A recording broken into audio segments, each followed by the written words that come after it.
दोस्तों बिहार के अंदर चुनावी दौर चल रहा है। बीजेपी का राष्ट्रीय अध्यक्ष कौन होगा, इसमें किसकी चलेगी, क्या नरेंद्र मोदी और अमित शाह अपने बंदे को राष्ट्रीय अध्यक्ष बनवा पाएंगे। वोट अधिकार का, वोट चोरी का मुद्दा विपक्ष लेकर बिहार में यात्राएं कर रहा था, क्या वह मुद्दा पूरे देश के लिए रेलेवेंट बन पाएगा। दो उम्मीदवार खड़े हैं एक दूसरे के खिलाफ। चूहे खाकर दिल्ली हज करने चली ऐसी बात।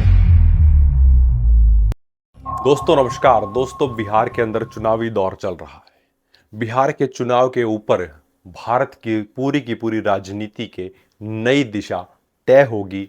इसी अपेक्षा के साथ लगातार सबकी नज़र बिहार के चुनाव पर बनी हुई है। बीजेपी का राष्ट्रीय अध्यक्ष कौन होगा, इसमें किसकी चलेगी, क्या नरेंद्र मोदी और अमित शाह अपने बंदे को राष्ट्रीय अध्यक्ष बनवा पाएंगे, क्या जो वोट अधिकार का, वोट चोरी का मुद्दा विपक्ष लेकर बिहार में यात्राएं कर रहा था, क्या वह मुद्दा पूरे देश के लिए रेलेवेंट बन पाएगा। तो इन सारे के सारे जो प्रमुख सवाल हैं उनमें बिहार चुनाव अब केंद्र बिंदु बन चुका है। साथियों, बिहार चुनाव के कुछ महत्वपूर्ण विषयों के ऊपर आज आपके साथ इस वीडियो के माध्यम से हम चर्चा करेंगे। दोस्तों सबसे पहले हम बात कर लेते हैं जो विपक्षी खेमा है, आरजेडी, कांग्रेस और अन्य लेफ्ट की भी कुछ पार्टियां हैं, उस खेमे से हम शुरुआत करते हैं और उसके बाद वर्तमान में जो एनडीए गठबंधन है उसकी तरफ भी हम बढ़ेंगे। दोस्तों बहुत से लोगों का और एक्सपर्ट्स का, जो पॉलिटिकल कमेंटेटर्स है, उनका ये मानना है कि जितनी तेजी से वोट चोरी का मुद्दा, वोट अधिकार यात्राएं जो निकाली गई बिहार के अंदर, जिस गति से वो पूरा विषय उठा था बिहार के अंदर, विपक्ष ने उसमें उस मुद्दे को जन जन तक पहुंचाने के लिए जो प्रयास किए थे, वह मुद्दा अब कहीं ना कहीं धीमा पड़ता हुआ नजर आ रहा है। और उसके कारण ही लगातार फिर से ये बात सामने आने लगी है कि कहीं ना कहीं एनडीए का जो खेमा है वो कहीं ना कहीं मजबूत हमें नजर आ रहा है। क्योंकि मेरा भी व्यक्तिगत तौर पे मानना है कि जो वोट चोरी का पूरा मुद्दा था, जिसको लेकर राहुल गांधी और तेजस्वी यादव बिहार में सड़कों पर घूम रहे थे, गलियों में उस विषय को पहुंचाने का प्रयास कर रहे थे, कहीं ना कहीं उस पूरे मुद्दे का जो मोमेंटम है वो विपक्ष ने ब्रेक किया है। हालांकि वहां पर विपक्ष के फेवर में एक माहौल जरूर है बिहार प्रदेश के अंदर, क्योंकि जिस तरीके से तेजस्वी यादव ने सरकारी नौकरियों की बात की, युवाओं के मुद्दों को लगातार हाईलाइट किया जा रहा है, उसके चलते उनके पक्ष में माहौल तो था, लेकिन ये जो मोमेंटम था वोट अधिकार यात्रा का, वो कहीं ना कहीं ब्रेक जरूर हुआ है। और जैसे ही जो वोट शेयरिंग की बात भी सामने आई, वो वोट शेयरिंग की जो बात थी उसको लेकर भी कई आपसी जो तनाव थे वो भी पार्टियों के अंदर उभर कर सामने आने लगे। कांग्रेस के अंदर भी तनाव सामने आया और कांग्रेस और आरजेडी के बीच में जो सीट शेयरिंग का पूरा फॉर्मूला होगा वो भी कहीं ना कहीं बीच में तनावपूर्ण स्थितियां बिहार में विपक्षी खेमे में पैदा कर रहा था। लेकिन साथियों, भी कुछ दिन पहले ही, लगातार 2 दिन पहले लगभग, जिस तरीके से अशोक गहलोत जी वहां पर पहुंचे हैं बिहार के अंदर, और जिस प्रकार से पूरे रणनीतिक रूप से अब तेजस्वी यादव को सीएम फेस डिक्लेयर कर दिया गया है, तो कहीं ना कहीं ये भी लगता है कि जो आपसी तनावपूर्ण माहौल था वो कहीं ना कहीं अब सेटल डाउन बिहार में होता हुआ नजर आ रहा है। और एक जो बहुत से वरिष्ठ पत्रकारों का जिनका ये मानना था कि विपक्ष जीती हुई बाजी को हारने की दिशा में बढ़ रहा है, अपने मोमेंटम को खराब कर कर वो फिर से रिवाइव करने की कोशिश की जा रही है। यानी कि विपक्षी खेमे से अब ये पोस्चरिंग और मैसेजिंग दी जा रही है कि उनकी तरफ से ऑल इज वेल की स्थिति है। लेकिन ऐसा नहीं है साथियों कि जो सीट शेयरिंग और सीट के बंटवारों को लेकर समस्याएं आती हैं जब भी चुनाव होता है, जब भी हम गठबंधन में कोई भी पार्टी चुनाव लड़ती है, वो सिर्फ कांग्रेस या आरजेडी के बीच ही नहीं है, वो जेडीयू और भाजपा के बीच में भी इसी प्रकार से है। चिराग पासवान भी इसी गठबंधन का, एनडीए गठबंधन का हिस्सा है, उनके साथ भी है।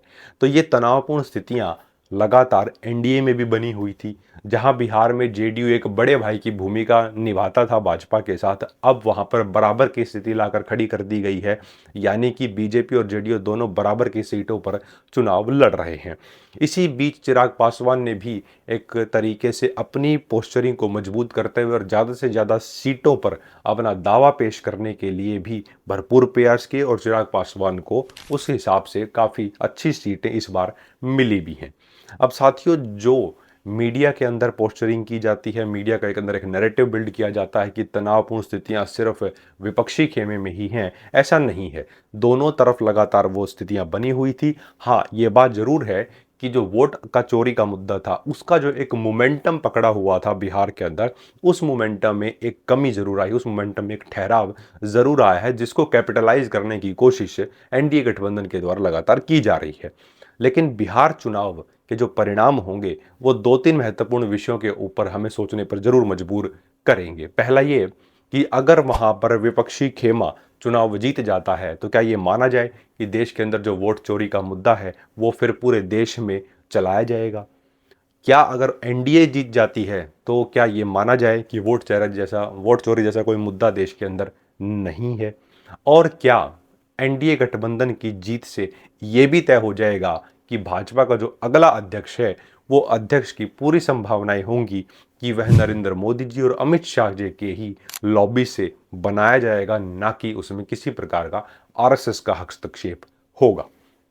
अगर एनडीए गठबंधन हार जाता है तो क्या फिर बीजेपी का जो राष्ट्रीय अध्यक्ष होगा वो क्या आरएसएस की तय करेगा? ये सारे सवालों के जवाब साथियों बिहार चुनाव परिणामों से सीधे तौर पर जुड़े हुए हैं।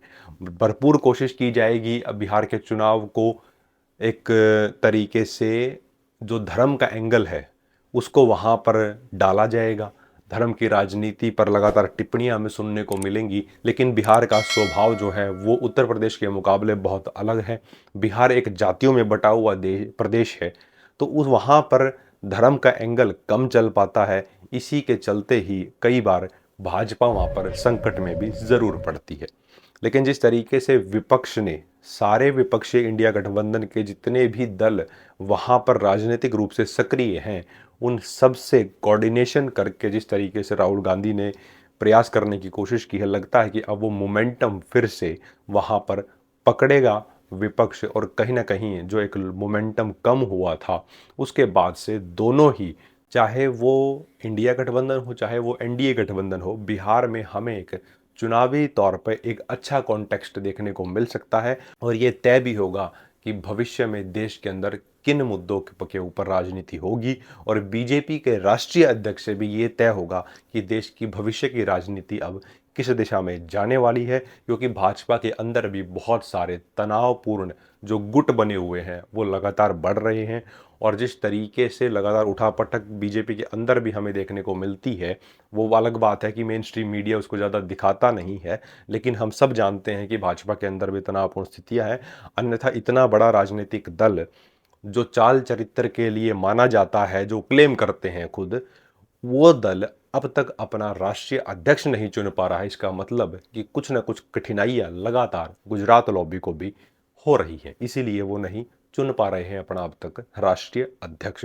अगर इसी चुनाव में 2024 में जो चुनाव हुआ है उसमें अगर बीजेपी फुल मेजोरिटी के साथ होती तो मैं दावे के साथ ये बात कह सकता हूं कि अब तक इतना समय नहीं लगता बीजेपी का राष्ट्रीय अध्यक्ष चुनने में। तो साथियों, बिहार के चुनाव परिणाम पर नज़र बनाए जरूर रखिए। जिन भी लोगों का राजनीति में इंटरेस्ट है और जो भी देश हित को देखते हैं, हमें बिहार के चुनाव पर नज़र रखनी चाहिए, क्योंकि बिहार के चुनाव परिणाम भविष्य की राजनीति, चाहे वो पक्ष हो चाहे विपक्ष हो, दोनों की एक दिशा देने का काम जरूर करेंगे। दोस्तों, आप सब ने मुझे सुना उसके लिए बहुत बहुत धन्यवाद। कमेंट सेक्शन में अपना फीडबैक जरूर दें। जय हिंद।